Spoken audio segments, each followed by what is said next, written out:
I love you, and your daddy loves you. And even though we're not going to live together anymore, we're going to take really good care of you because you're our kid. Now that my children, Tori and Morgan, are older, I don't say those words anymore. But I did, at least twice a night for years. My older child dubbed it the love talk, and it became a bedtime ritual. On really bad days, I might have to repeat it 2 or 3 times per child. The love talk provided comfort as well as a reality check. I left my husband when my children were not quite 5 and 2. As a child of divorce myself, the decision did not come easily. I had promised myself that I would never do to my kids what had been done to me. However, the separation brought relief, and things went smoothly at first. The children's father and I were able to work out a physical custody schedule before we separated, which we formalized during a single session with the therapist who we had seen while we were still together.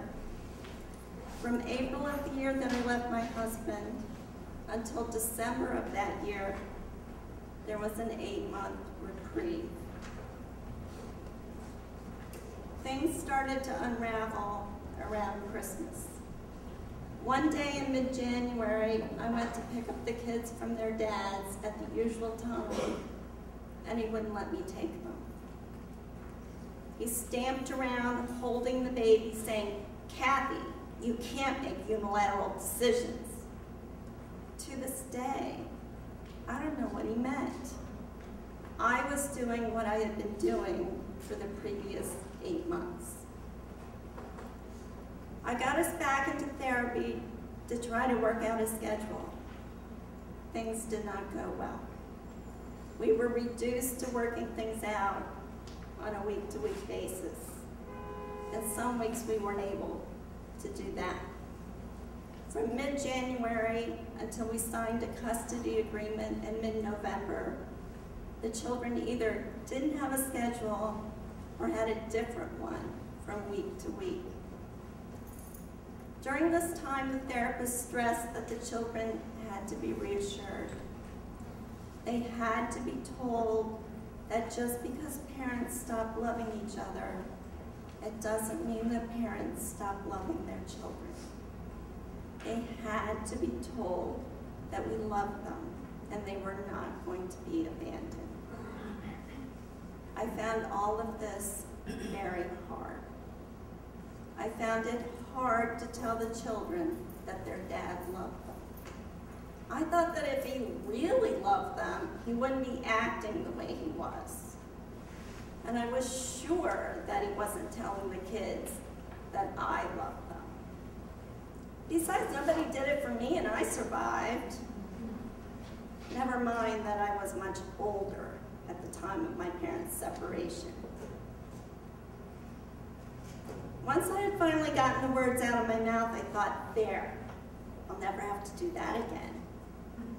But in the back of my mind, I knew that what the therapist meant when she said to reassure them entailed more than telling them just once.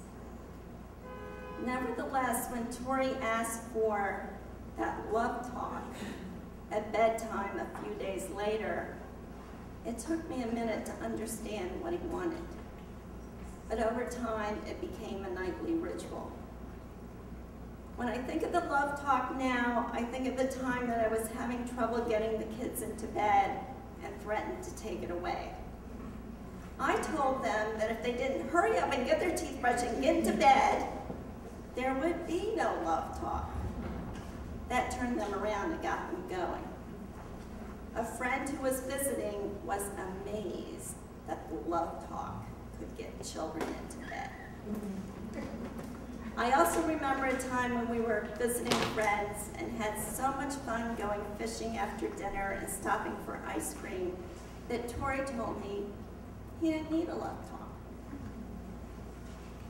And I remember the time that Morgan gave me a love talk, haltingly changing the words as he went. Your mommy loves you, and your daddy loves you, and even though they don't live together anymore, they're gonna take really good care of you because you're their kid. How emotional I felt hearing those words, and how I disagreed. My parents hadn't taken good care of me, and how comforting it was, all at the same time.